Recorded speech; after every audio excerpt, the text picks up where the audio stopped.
imagine quelques instants que Dieu s'installe vivre chez toi. Pas pendant quelques minutes ou quelques heures ou pendant un week-end, mais vraiment qu'il passe tout le temps chez toi. Tu sais, c'est de ce qu'on va parler aujourd'hui. Le tabernacle, ça veut dire la présence de Dieu parmi nous. Alors, si ça t'intéresse, je t'invite à rester avec nous parce qu'on va discuter de qu'est-ce que c'est ce tabernacle et où il est aujourd'hui.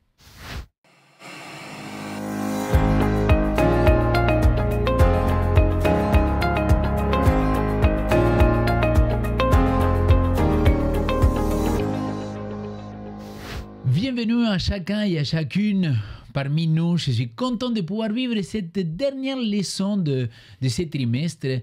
Et le titre de la leçon, c'est le tabernacle. Oui, aujourd'hui, on va parler de la dernière partie de cette leçon sur le livre d'Exode. Et pour cela, j'ai Jérémie avec moi et Eunice. Je suis content de vous retrouver pour la troisième fois dans ce trimestre-là. Alors, Jérémie, est-ce que tu voudrais dire quelques mots pour ceux qui ne te connaissent pas, même si tu as déjà été plusieurs fois et si tu fais partie de la maison? Alors, Jérémie Ouaro, donc français, d'origine réunionnaise, comme mon nom l'indique. Je salue tous les Réunionnais d'ailleurs. Et je sais qu'il y en a qui nous écoutent. Et pasteur en Suisse et aussi dans l'équipe d'Espoir Média pour m'occuper de la radio. Merci beaucoup, Jérémie. Et toi, Eunice? Alors, Eunice Goy, j'insiste parce que des fois, on voit mon nom qui va passer parce que je travaille aussi à Espoir Média. Et des fois, il y a mon nom et c'est pas Goa, c'est Goy. J'insiste. Ouais. Donc, voilà, mariée, un enfant et membre de l'équipe d'Espoir Média. Merci beaucoup, madame et messieurs, de pouvoir partager avec nous ce temps-là. Merci aussi à vous de rester avec nous jusqu'à la fin parce qu'on va parler des choses qui sont intéressantes, de ce tabernacle de Dieu. Alors, avant d'aller plus loin, j'aimerais vous présenter quelque part une idée, une question plutôt. Quelle est la pièce ou l'endroit où chez vous, vous ressentez que vous avez ce temps-là pour parler avec Dieu? Et qu'est-ce qu'il représente pour toi? Alors, ma pièce préférée, je te dis tout de suite déjà, ce n'est pas la cuisine, ça c'est clair. C'est bien. J'aime particulièrement être dans mon salon. Endroit que je vois un peu l'endroit de circulation, de réunion où tout le monde se rencontre. Cocooning sur le petit canapé, le petit plaid, avec c'est souvent la salle où il y a la pièce où il y a le plus de lumière, des grandes fenêtres. Donc voilà, j'aime cet espace qui fait un peu cocooning pour moi. Ok, c'est bien. Et toi, Jérémie? Alors j'aime beaucoup le salon aussi pour les rencontres. Donc c'est une pièce qui me parle énormément. Hein. C'est là que ça vit. Et pour ma rencontre avec Dieu, j'ai pris l'habitude de sortir dans mon appartement et de partir dans une salle. J'ai la chance d'habiter juste à côté de l'église. Hein, et de partir dans une salle juste en dessous. Là, je sais que je ne serai pas du tout dérangé. Ah, cool. Et voilà, un moment... voilà, passer un beau moment avec lui. Moi, je me suis posé la question pendant que j'écrivais le script et j'ai dit, moi, je ne sais pas. Il y a des fois que j'aime beaucoup être à la cuisine, mais ça dépend du temps, tu vois. Assis dans la cuisine, ça me plaît beaucoup parce que bah voilà, je trouve une sorte de tranquillité. Après, quand je suis avec les enfants, j'aime beaucoup être aussi dans le salon. Il y a des moments que c'est mon boulot parce que c'est l'endroit où je trouve mon intimité. En tout cas, c'est intéressant de savoir qu'on a tous des endroits dans lesquels on se sent plus à l'aise. Avant de se lancer dans l'étude de cette semaine, je voudrais vous proposer de prier. Jérémie, est-ce que tu voudrais nous accompagner dans la prière? Volontiers. Seigneur, merci parce que tu es là, présent au milieu de nous, parce que tu veux toucher nos cœurs, nous influencer dans ce que nous partageons. Nous voulons que ton esprit vienne pleinement en nous, Seigneur, continue à agir en nous et nous inspirer. Je te prie pour chacun de nous, chacun des auditeurs, pour qu'on soit fortifié par toi, rempli de ton amour, de ta joie et du plaisir de te rencontrer. Amen. Amen. Amen. Dieu, il se manifeste de différentes manières, surtout dans l'Ancien Testament. On voit une différence entre comment il va se manifester dans l'Ancien Testament et dans le Nouveau Testament à travers notre Seigneur Jésus-Christ. En Exode chapitre 40, versets 34 et 38, dans la seconde 21, il dit « Alors la nuée couvrit la tente de la rencontre et la gloire de l'Éternel remplit le tabernacle. De jour, la nuée de l'Éternel était sur le tabernacle. De nuit, il avait une feu à l'intérieur de la colonne de la nuée. Elle était visible de toute la communauté d'Israël à chacun de leurs étapes. Je pense que c'est un des moments les plus forts dans la sortie d'Égypte, après avoir vu les plaies, après avoir vu la manne. Mais cette colonne-là, vous imaginez? Donc c'est une sorte de GPS gigantesque qui les montrait comment aller, où aller. Mais c'est surtout qu'il les montrait le lieu où il était le tabernacle, la tente de la rencontre, le sanctuaire, le temple, tous des synonymes en hébreu. Alors, aujourd'hui, on discute et on échange par rapport à ces sujets-là. Et une de mes premières questions, est-ce que vous avez l'habitude d'un rendez-vous à un lieu particulier et dans une pièce dans laquelle vous pouvez vous retrouver avec Dieu? Est-ce qu'aujourd'hui, ce temple-là, pour vous, c'est l'église? C'est un lieu particulier? Super bonne question. Et c'est vraiment un sujet avec lequel je discute beaucoup. Enfin, Dieu m'interpelle dernièrement. Je suis née dans une famille adventiste. Aller à l'église le samedi, ça a été ma routine depuis toujours. Et j'ai toujours beaucoup aimé aller à l'église. Parce qu'il y avait plein de jeunes, parce qu'il y avait plein d'activités, parce que c'était, voilà, je me sentais super bien. Et j'ai toujours fréquenté des églises où il y avait une vie communautaire très forte. Et depuis quelque temps, j'ai changé d'église. Et au niveau du culte, la louange, c'est topissime, j'adore. Mais Dieu vient me parler, justement, est-ce que tu aimes l'église parce qu'elle t'apporte quelque chose, parce que tu vis dedans avec les gens, ou est-ce que c'est moi que tu viens rencontrer? Et Dieu a petit, d'une manière intéressante, enlevé des éléments sur lesquels je m'appuyais pour vivre le sabbat, pour me montrer le sabbat, c'est rencontre avec moi. C'est bien d'aller à l'église, c'est bien d'être avec les gens, c'est bien d'avoir un super groupe de louanges qui va chanter super bien, qui te rapproche de moi, mais la rencontre, c'est avec moi. Et Dieu, il enlève les choses confortables sur lesquelles je m'appuyais pour me montrer justement, c'est peu importe où que tu sois, dans la nature, que tu sois chez toi, que tu sois à l'église, le principal objectif, c'est d'être avec moi et ça peut se faire n'importe où et sans personne, juste toi et moi. Tu parles de cette rencontre du sabbat et c'est vrai que le sabbat, moi, c'est un terme qui m'a bien interpellé ces derniers temps et j'ai dit ça me correspond pleinement, c'est célébrer le sabbat. Et finalement, c'est pas forcément un lieu, pour répondre à ta question, mais c'est vraiment un temps. Alors en tant que pasteur, je dirais qu'on est un peu comme les prêtres à l'époque de Jésus, dit les prêtres profanent le sabbat dans le temple, mais sans se rendre coupable. Donc le sabbat, on a beaucoup de choses à faire et voilà, on est bien pris. Et pourtant, je suis de plus en plus interpellé sur dire mais comment faire de ce temps-là un moment de qualité avec mon Dieu et un moment de célébration. J'aime la louange, et je me dis ben voilà, il y a un jour qui est là pour célébrer. Et ça me parle énormément. Dans la qualité de ce temps et dans la qualité de la rencontre avec Dieu aussi, parce que j'aime le célébrer, ça me fait énormément de bien la louange. Clairement. Et je pense que, comme vous le dites très bien, ces tabernacles-là, aujourd'hui, c'est ce qu'on va découvrir à fur et à mesure, mais à l'époque du peuple d'Israël, c'est un lieu quand même assez important pour se rencontrer. Pas simplement le sabbat, mais c'était dans la semaine en entier.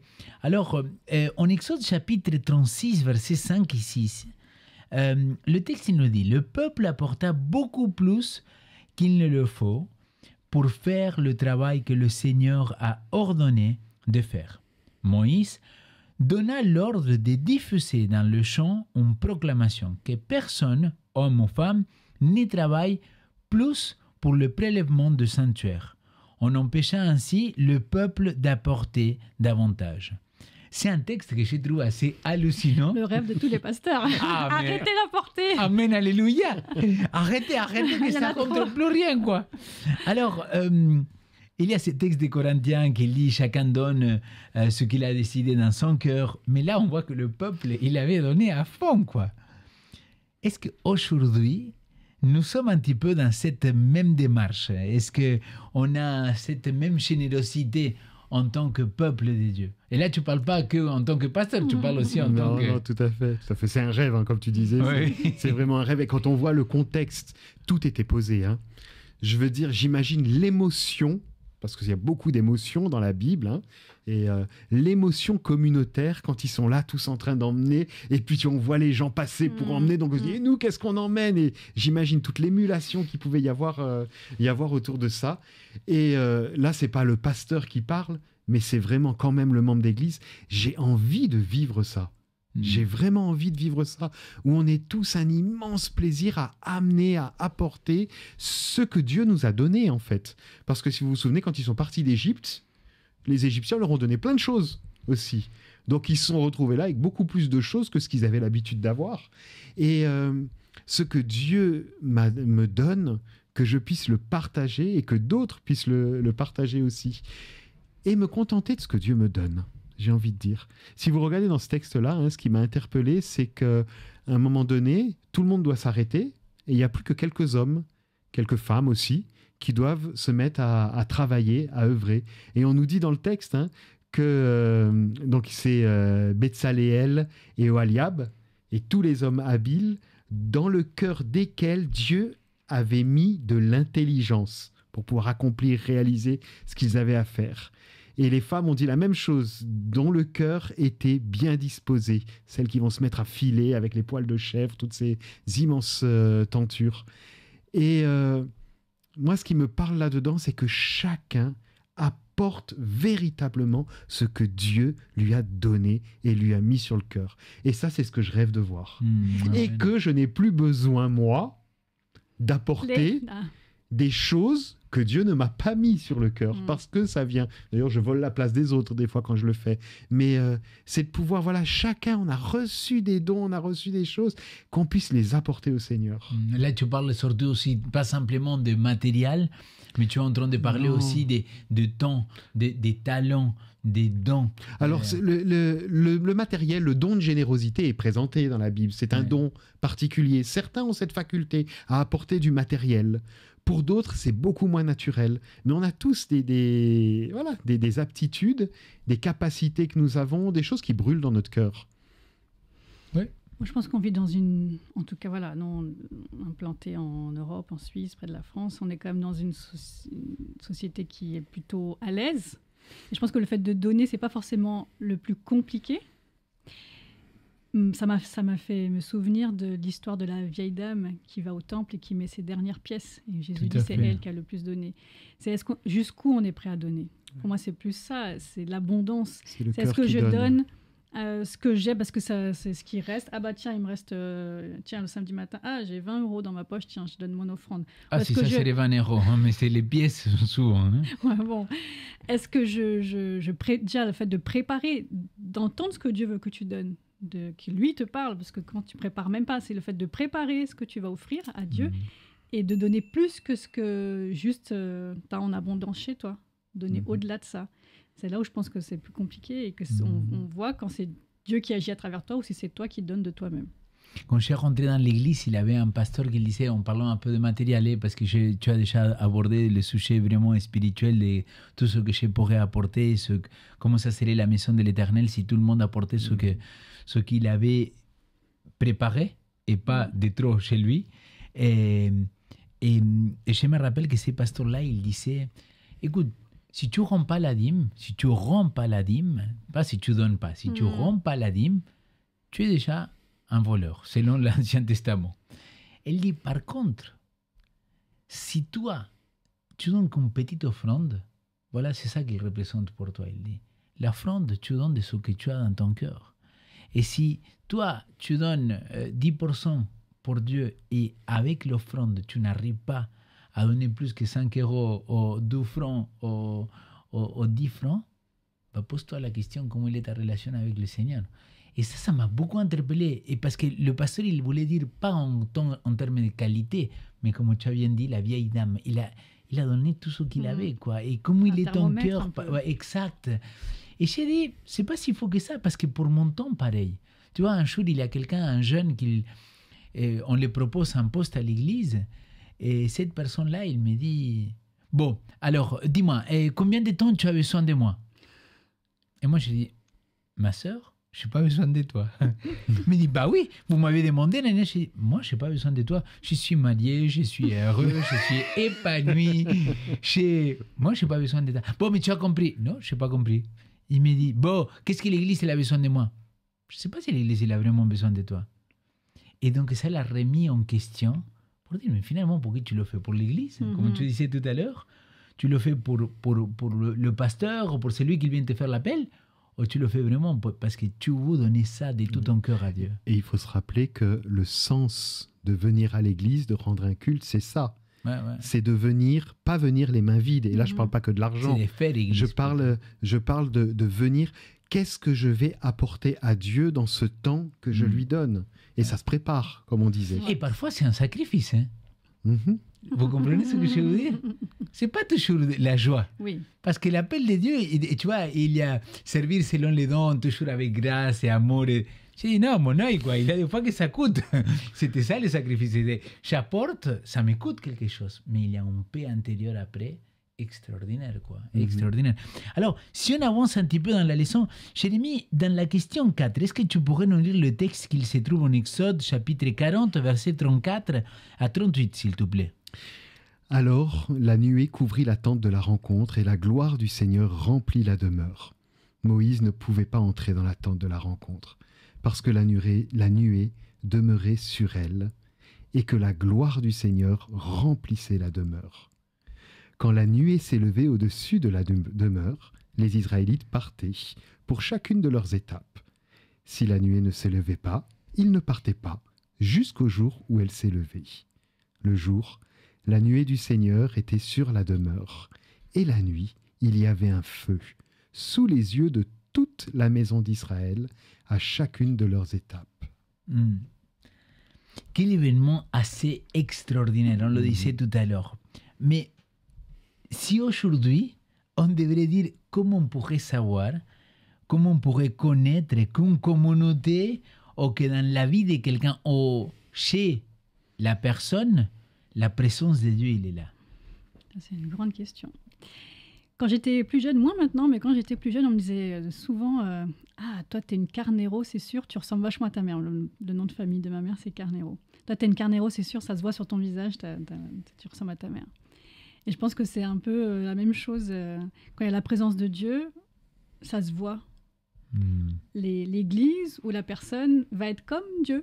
Enfin, elle va avoir comme Dieu, des caractéristiques de Dieu en tout cas. Donc si l'église, elle est accueillante, elle est chaleureuse, elle est tolérante, elle est ouverte, bah on sait qu'on a de fortes chances pour se dire que Dieu est là. Si la personne, pareil, par rapport à comment elle se comporte, comment elle a ses caractéristiques, si elle a les caractéristiques de Dieu en elle, on peut se dire que Dieu est là. Amen. Oui, ça nous fait penser aux fruits de l'esprit, hein. Aussi, Dieu est là, c'est l'esprit est là en eux. Je trouve dangereux cette question quand même. C'est très bien. C'est l'idée. De se dire... parce que la communauté, ce sont des cœurs. Et qu'est-ce qui se vit dans les cœurs? Quelle est la mission de cette communauté? Est-ce que c'est une mission visible, flagrante? Est-ce que c'est une communauté d'intercession? Mais attends, mais oui. Ah, vas-y, je voulais te provoquer, mais peut-être tu vas aller dans le même sens, vas-y. Non, j'allais dire simplement que pour moi, c'est compliqué. Mais de répondre à cette question. Dit. Oui. L'amour que vous portez les uns pour les autres, ils verront que vous êtes mes disciples. Oui. Comment tu veux savoir si la présence de Dieu est... Mais comment est-ce que tu vois véritablement, comment est-ce que tu évalues tout ça? Dans le pardon, dans la manifestation de l'esprit. On est d'accord. Et moi, c'est vrai que l'exemple par excellence, c'est quand je vois ce qui se passait dans Acte 2, où ils sont là et ils ont tout le temps envie d'être ensemble et ils ont et c'est vrai qu'on rêve de voir l'Église comme ça. Mais j'ai pensé quand même à une image de la Bible que j'aime bien partager et qui me touche énormément. C'est dans 1 Corinthiens au chapitre 14.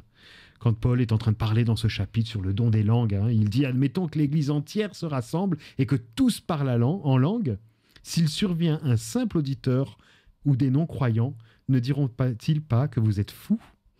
En revanche, si tous parlent en prophète et qu'il survienne un non-croyant ou un simple auditeur, il est confondu par tous, il est jugé par tous. Les secrets de son cœur deviennent manifestes. Alors tombant face contre terre, il adorera Dieu en déclarant « Dieu est réellement parmi vous ».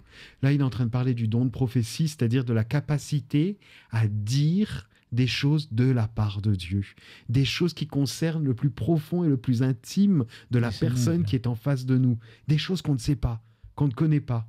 Et moi, quand ce texte-là, c'est cette image-là qui m'est venue. C'est que des personnes viennent entendent des choses. La communauté est simple, il se passe des choses. Elles viennent, elles entendent des choses et des mots dans cette communauté, et ces mots leur ont touché pleinement le cœur, même s'ils semblaient peut-être décalés, s'ils sont des fois même on parle pas, c'est pas des grands discours, des beaux discours, mais des mots sincères qui puissent vraiment toucher les cœurs. Et pour moi, c'est ça, la communauté qui est remplie de la présence de l'Esprit, c'est la communauté qui parle au cœur. Et pour moi, c'est pour ça que je disais c'est dangereux, parce que ça, c'est quelque chose qui n'est pas vraiment visible. On peut en voir quelques fruits. Si on voit une personne qui rentre et qui ressort de là en adorant, on aura vu les fruits. Mais je pense que ça t'est déjà arrivé que quelqu'un, surtout dans le monde, pas dans le cercle d'église, tu vois, qu'il y a quelqu'un qui te dit, punaise, quand tu es là, il y a une sérénité, il y a quelque chose, c'est comme si tu transmets quelque chose. Oui, la maison, des personnes qui viennent à la maison et qui témoignent de ça, ça touche toujours. On se dit, tiens, il se passe quelque chose chez nous quand même. Mais pourquoi À ton avis, c'est pourquoi C'est la présence de l'Esprit de Dieu. Amen. C'est clairement, je pense qu'il faut aller dans ce sens. Eunice, tu voudrais compléter? Non, j'ai déjà vécu des expériences où il y a des personnes qui rentrent dans l'église qui ne savent pas pourquoi elles sont rentrées dans l'église et elles sont ressorties en disant mais j'ai reçu ce dont j'avais besoin. C'est parce que Dieu était là. Clairement, Amen. clairement. Et il y a une notion que je voudrais que, même si on est en train d'étudier, de conclure l'étude sur le livre de l'Exode, pour moi, il y a quelque chose que c'est capital à comprendre et qu'on a essayé de le faire pendant toute cette leçon-là. C'est que Dieu, il a toujours eu la capacité de s'adapter à son peuple dans le moment qu'il vivait. Donc, il a cheminé avec son peuple par différents chemins, de différentes étapes et de différentes manières. Et c'est pour cela qu'il va mettre un temple, il va mettre un tabernacle, il va mettre un lieu dans lequel il pouvait se rencontrer avec le peuple. Je vous rappelle qu'avant l'Exode, le sacrifice et l'Holocauste, il était déjà depuis juste après le Jardin d'Éden. Mais après, jusqu'à l'époque de l'Exode et Moïse, on n'avait pas besoin de temple. Et c'est intéressant parce que, mine de rien, Jésus-Christ, il est présenté comme Emmanuel, Dieu parmi nous. En Jean chapitre 1, verset 14, il dit « Et nous avons vu la parole qu'il s'est fait chair et qu'il habitait parmi nous. » Il a dressé littéralement sa tente parmi nous. Donc on parle bien de Jésus-Christ et de sa première venue. Alors, qu'est-ce qu'il change dans notre vie aujourd'hui de savoir que ce n'est pas simplement un lieu ou quelque chose qui se passe dans le ciel, mais la présence de quelqu'un qu'aujourd'hui, il est parmi nous, qu'il dépasse maintenant un lieu géographique. Moi, ça me fait penser à un chant. C'est le chant « Nous sommes une maison ». Je ne sais pas si vous le connaissez. Non. Nous sommes une maison pour toi, un autel pour prier ton nom, un lieu réservé pour ta présence, où tu aimes rester, t'arrêter, demeurer et briller par ta lumière. C'est un chant que j'aime, du J'aime l'Éternel, que j'aime beaucoup, le 879, 79. Et voilà, c'est moi qui suis la demeure de Dieu. Il n'y a plus besoin de temple, il n'y a plus besoin de tabernacle. Et de pouvoir penser que Dieu utilise cette image, et pour moi c'est bien plus qu'une image, c'est vraiment littéral, il est là et il habite en moi. Amen. Pour pouvoir et c'est parce qu'il est en moi, et c'est beaucoup mieux que d'aller dans un endroit pour le rencontrer. Il est en moi et du coup il peut me transformer, il peut me régénérer. J'aime bien cette image du souffle. L'Esprit de Dieu, c'est le souffle. Quand je respire, c'est l'esprit de Dieu vient en moi comme je respire. Amen. Et ça, c'est la promesse de Dieu. Et c'est pas moi, j'y suis pour rien. C'est la promesse. J'ai juste à accepter cela. Et cette transformation fait que petit à petit, tu parlais tout à l'heure de la ressemblance, petit à petit, ma manière d'être ressemble à Dieu. Et pour moi, je m'accroche à une espérance vraiment très forte, quelque chose, une parole qui m'habite quand il dit, il parle du peuple de Dieu à la fin des temps, les 144 000, et il dit, ils suivent l'agneau partout où il va. Ils sont là partout avec Dieu et tout le temps avec Dieu.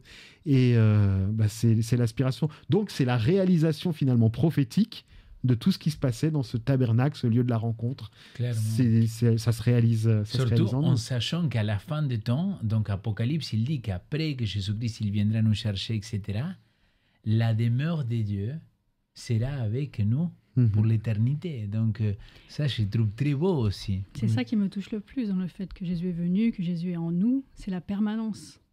Il est tout le temps là. Je suis jamais toute seule et je peux recourir à lui tout le temps. Il est là, il est en moi, il est à côté de moi, il est tout autour de moi.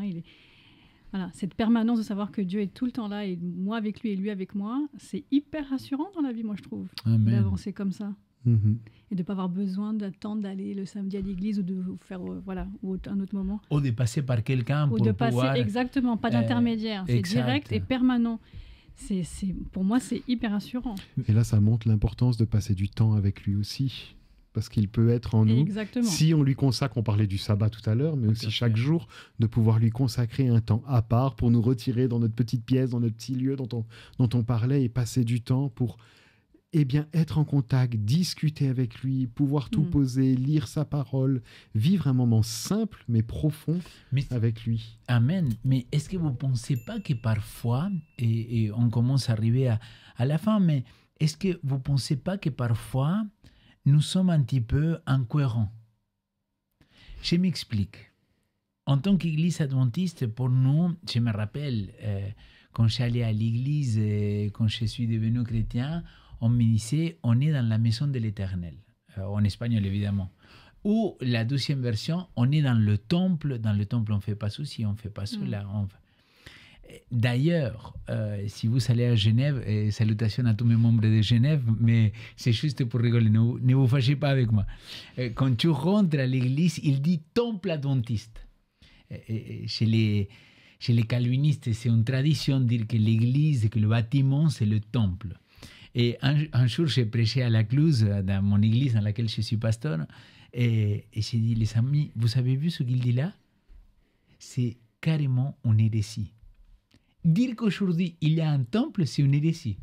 Parce qu'aujourd'hui, il n'y a plus de temple. Il avait un seul temple à l'époque de Jérusalem, et à l'époque du peuple d'Israël, et c'était à Jérusalem, et il n'avait pas d'autre temple.